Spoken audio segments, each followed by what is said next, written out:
जंगल अपनी रौनक में था, मगर एक घर के अंदर आलसी कौवा अभी भी सो रहा था। हाय रे, दिन के 12 बजे बजने वाले हैं और ये अभी तक सो रहा है। पति जी उठो, दोपहर हो गई है, कब तक सोओगे? कोई काम धंधा नहीं करना है? गौरी जी, मैं क्या करूं? मेरे पास तो कोई काम नहीं है। मुझे सोने दो। काम ही नहीं है तो क्यों उठूं? काम नहीं है ऐसे कैसे चलेगा?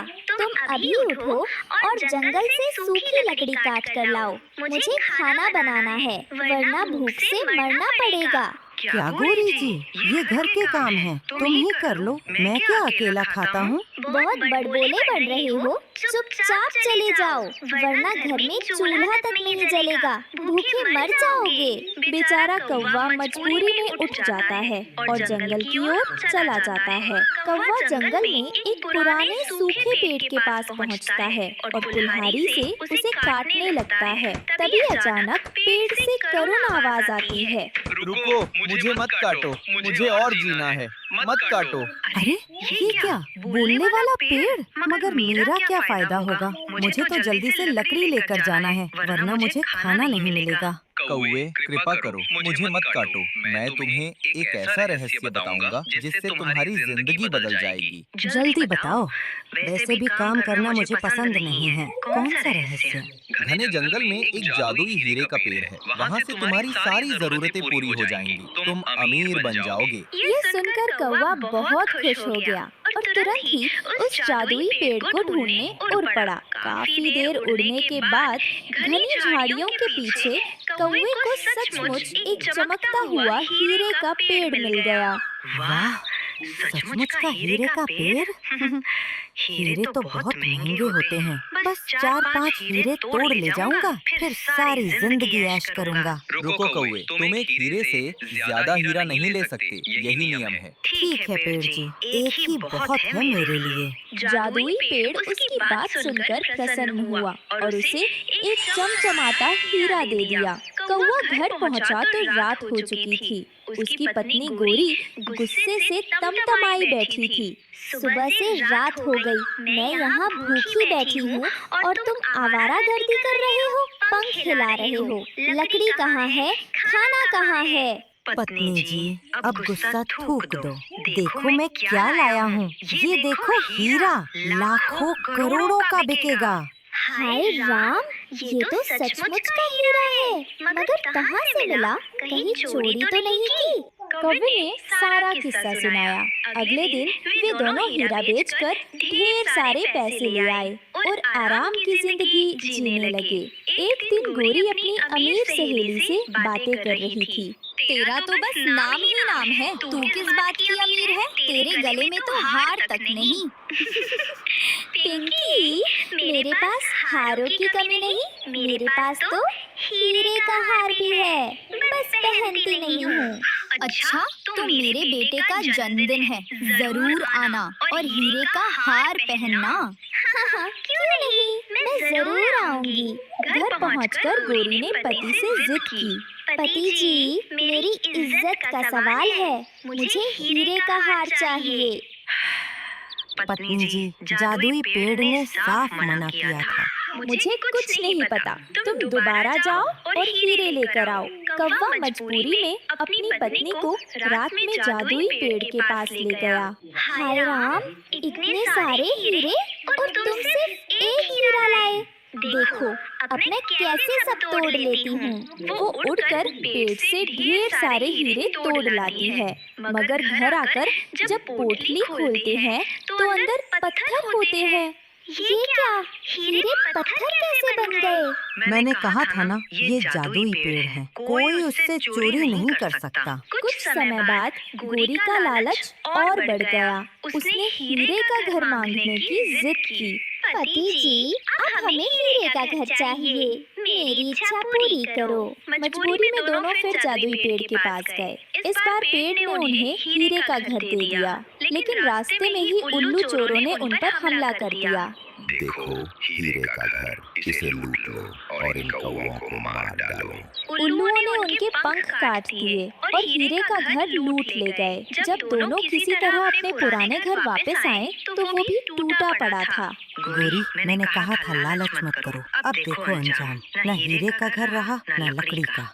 अगले दिन तेज बारिश शुरू हो जाती है। गोरी और कौवा टहनी टहनी जाकर अपने पुराने पड़ोसियों के घर खटखटाने लगे। कबूतर भैया, हम बहुत मुसीबत में हैं। हमारा घर टूट गया है, क्या आप हमें थोड़ी मदद दे पाएंगे?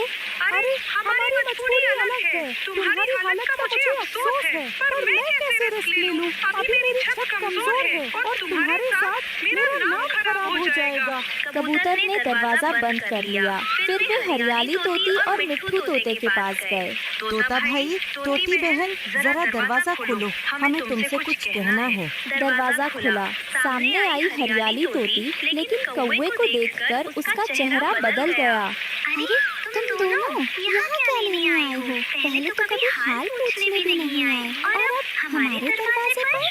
बहन, हम पर मुसीबत टूट पड़ी है। हमारा हीरे का घर लुट गया, पंख कट गए। अब हमारे पास न रहने का ठिकाना है न खाने को दाना। अगर तुम थोड़ी मदद कर दो तो हम जिंदा रह पाएंगे। कौवा भाई सुनो, हमें तुम्हारी हालत का दुख है, लेकिन हम अपना घर खतरे में नहीं डाल सकते। उल्लू चोरों ने जिस तरह तुम पर हमला किया, अगर हमें भी घेर लिया तो हम अपनी और अपनी बीवी की जान खतरे में नहीं डाल सकते। भाई, हम कोई बोझ नहीं बनेंगे, बस एक रात छत दे दो, कुछ दाने दे दो, फिर हम आगे निकल जाएंगे। तोता तोती ने एक पल भी सोचे बिना दरवाजा धड़ाम से बंद कर लिया। कौवा और गोरी टूटे दिल के साथ आगे बढ़े। बरसात की बूंदें अब और तेज होने लगीं, मगर तभी रास्ते में एक छोटा सा घर दिखाई दिया। ये था गरीब मगर दयालु रानो चिड़िया का घर।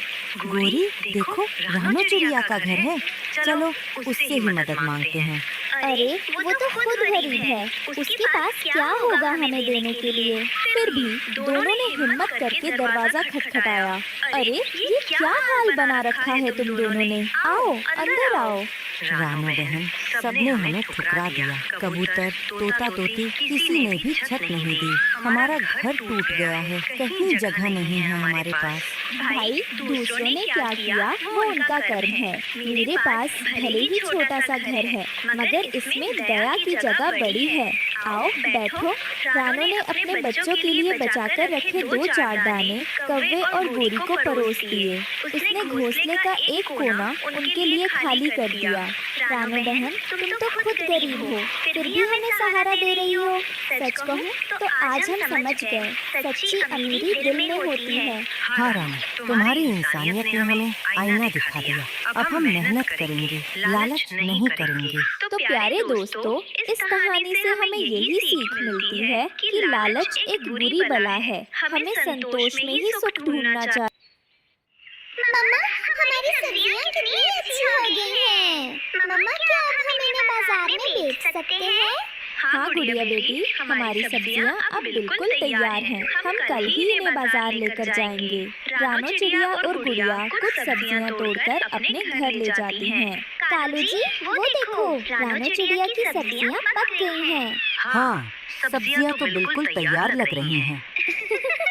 कालू जी, चिड़िया तो गई अपने घर, चलो हम चिड़िया की सब्जियाँ खाकर आते हैं। कालू और गोरी रानो चिड़िया के सब्जियों के खेत में चले जाते हैं और सब्जियाँ तोड़ तोड़ कर खाने लगते हैं। तोता भी दूर पेड़ पर बैठा अमरूद खा रहा था। उसकी नजर कौवों पर। ये कौवे, ये दुष्ट कौवे कैसे रानो चिड़िया की सब्जियां बर्बाद कर रहे हैं। मैं अभी जाकर रानो चिड़िया को बता कर आता हूँ। तोता जल्दी से उठता है और अपने घर जाता है। हरियाली, क्या रानो चिड़िया यहाँ आई थी? हाँ, आई तो थी, मगर अब चली गई। कह रही थी कौवों के घर भी गाजरें देने जाना है। कैसी बेवकूफ है ये रानो चिड़िया, अपने दुश्मनों को भी अपना दोस्त समझती है। मैं अभी आता हूँ। तोता जल्दी से उठता है और रानो चिड़िया के घर जाता है, मगर रानो चिड़िया तो घर पर थी ही नहीं। गुड़िया, गुड़िया बेटी, तुम्हारी मम्मा कहाँ है? अंकल, मम्मा तो आपके घर ही गई है गाजर की सब्जी देने। रानो चिड़िया कौवों के दरवाजे पर दस्तक दे रही थी कि तोता वहाँ आ जाता है। कोई फायदा नहीं तुम्हारी दस्तक का, क्योंकि कौवे घर पर नहीं है। मगर आपको कैसे मालूम? क्योंकि मैं कौवों को अभी अभी तुम्हारे सब्जियों के खेत में देख कर आ रहा हूँ। जल्दी चलो, वो सारी सब्जियाँ बर्बाद कर रहे हैं। ये आप क्या कह रहे हो तोते भैया? जल्दी चलो। रानो चिड़िया और तोता तुरंत वहाँ से उड़ते हैं और जल्दी से उड़ते हुए खेत में पहुँच जाते हैं। गोरी कालू, कुछ शर्म करो, ये मेरी दिन रात की मेहनत है जिसे तुम दोनों इस तरह बर्बाद कर रही हो। रानो बहन, ये सारी सब्जियाँ हमने नहीं तोड़ी, ये तो पहले ही कोई तोड़कर फेंक गया था। निकल जाओ मेरे खेत से, दुष्ट कौवा, आइंदा फिर कभी मेरे खेत की तरफ मत आना। गोरी और कालू वहाँ से चले जाते हैं। वह थोड़ी दूर जाकर एक पेड़ पर बैठ जाती है। कालू जी, हमारी इतनी बेइज्जती तो कभी नहीं हुई जितनी रानो चिड़िया ने की है आज। मैं छोड़ूंगी नहीं इस छोटी चिड़िया को, मैं बदला लेकर ही रहूंगी इस चिड़िया से। गोरी नाम है मेरा, गोरी। मगर रानो चिड़िया तो अपने घर चली गई थी, वो यहाँ क्यों आई? तुमने देखा नहीं, वो मोटी चोंच वाला तोता भी उसके साथ ही था, उसी ने बताया होगा। मैं छोड़ूंगा नहीं, उस तोते के बच्चे को मैं छोड़ूंगा नहीं। रानो चिड़िया अपने घर चली जाती है। मम्मा, तोता अंकल आए थे, आपका पूछ रहे थे, काफी जल्दी में थे वो, सब ठीक तो है ना? हाँ, वो गोरी और कालू। रानो चिड़िया सारी बात गुड़िया को बताती है। मम्मा, वो दुष्ट कौवे रात होते ही फिर से सब्जियां खाने आ जाएंगे। उसका इंतजाम मैंने कर लिया है, आप चिंता मत करो। रानो चिड़िया और गुड़िया खाना खाती हैं। कालू जी, रात होने ही वाली है, उस रानो की सब्जियां तो मैं छोड़ूंगी नहीं। अब हम उसकी सब्जियाँ नहीं चुरा सकते। क्या क्या मतलब? उसने अपने खेत में घंटियाँ लगा दी हैं। अगर हम गए तो वो बजने लगेंगी। कालू जी, आइडिया, अगर सब्जियां हमारी ना हुई तो उस रानो चिड़िया की भी कभी नहीं होंगी। गोरी कालू के कान में कुछ बताती है। हाँ, अब यही सजा होगी उस रानो की बच्ची की। रात हो जाती है। कौवा और कौवे जहरीला पाउडर लेकर चिड़िया के खेत के ऊपर उड़ने लगते हैं और वो जहरीला पाउडर दूर से ही रानो चिड़िया की सब्जियों पर डाल देते हैं। अब आएगा मजा। गोरी और कालू जल्दी से उड़ने लगते हैं कि तभी गोरी कौवे का पंख झाड़ियों में ही फंस जाता है। कालू जी, मुझे जल्दी से निकालो, ये ना हो कि कोई हमें यहाँ देख ले। जल्दी करो। निकाल तो रहा हूँ, क्या करूँ अब? कालू कौवा जैसे तैसे गोरी को वहाँ से निकालता है। चलो, अब जल्दी उड़ो। गोरी और कालू तुरंत वहाँ से भाग जाते हैं। सुबह हो जाती है। गुड़िया आज बहुत खुश थी क्योंकि वो आज पहली बार अपनी मम्मा के साथ बाजार जाने वाली थी। मम्मा चले? गुड़िया बेटी, तुम जाकर सब्जियां तोड़ो, मैं कबूतर चाचा से उनकी बैलगाड़ी लेकर आती हूँ। ठीक है मम्मा। गुड़िया जाती है और सब्जियों के खेत में जाकर सब्जियां तोड़ तोड़ कर टोकरियां भरने लगती है। रानो चिड़िया कबूतर चाचा के दरवाजे पर दस्तक देती है। रानो चिड़िया, कैसे आना हुआ? मुझे एक दिन के लिए आपकी बैलगाड़ी चाहिए, क्या मैं ले जाऊं? हाँ, ले जाओ। रानो चिड़िया वो बैलगाड़ी लेकर खेत में जाती है और दोनों माँ बेटी मिलकर सब्जियां तोड़ तोड़ कर बैलगाड़ी पर रखती हैं। माँ, अब चलें? हाँ, चलो बेटी। रानो चिड़िया और गुड़िया सब्जियों से भरी हुई बैलगाड़ी लेकर खुशी खुशी मंडी जाती हैं। चिड़िया, तुम्हारी सब्जियाँ बहुत अच्छी हैं। मैं इन सब्जियों का तुम्हें 10,000 दूंगा। 10,000? इतने सारे पैसे? रानो बाजार से लौटकर थकी हुई घर पर बैठी थी। तभी गुड़िया मासूमियत से टोकरी में से एक हरी सब्जी उठाकर खाने लगी। मम्मा, हमारी सब्जियां तो बहुत मजेदार हैं। मैं भी खा लेती हूँ। गुड़िया सब्जी खाती है। कुछ देर बाद उसका चेहरा उतरने लगता है। मम्मा, मुझे मुझे चक्कर आ रहे हैं। बहुत अजीब लग रहा है। गुड़िया, अरे ये तेरा रंग पीला क्यों पड़ रहा है? या अल्लाह, क्या हो गया मेरी बच्ची को? रानो गुड़िया को बैलगाड़ी में लिटाकर जंगल में मदद ढूंढने निकल पड़ी। उसकी आंखों से आंसू बह रहे थे। कोई मदद करो, मेरी बच्ची को बचा लो। किसी को दवा पता हो तो बताओ। पक्षी और जानवर उसे देखते हैं लेकिन कोई मदद नहीं करता। देखा गोरी, हमारी चाल कितनी कामयाब रही। रानो की बच्ची अब मौत के मुंह में जाएगी।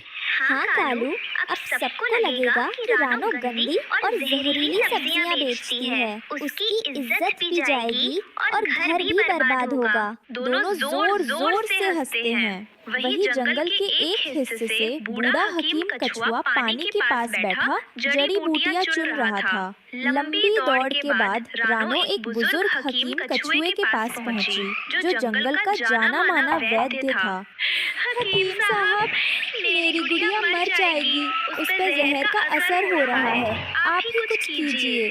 घबराओ मत बेटी, जंगल में हर जहर का इलाज मौजूद है। जल्दी से उसे जमीन पर लिटाओ। वो अपनी पोटली से कुछ पत्ते निकालकर गुड़िया को काढ़ा पिलाता है। कुछ ही देर में गुड़िया की सांसें संभलने लगी। उसका चेहरा फिर से लालिमा से भर गया। मम्मा, मेरी बच्ची, अल्लाह तेरा शुक्र है। हकीम साहब, आपने मेरी जान बचा ली। बेटी, हमेशा याद रखना, मेहनत से कमाया हुआ कभी जहर नहीं बनता। जहर तो हमेशा लालच और बुराई से आता।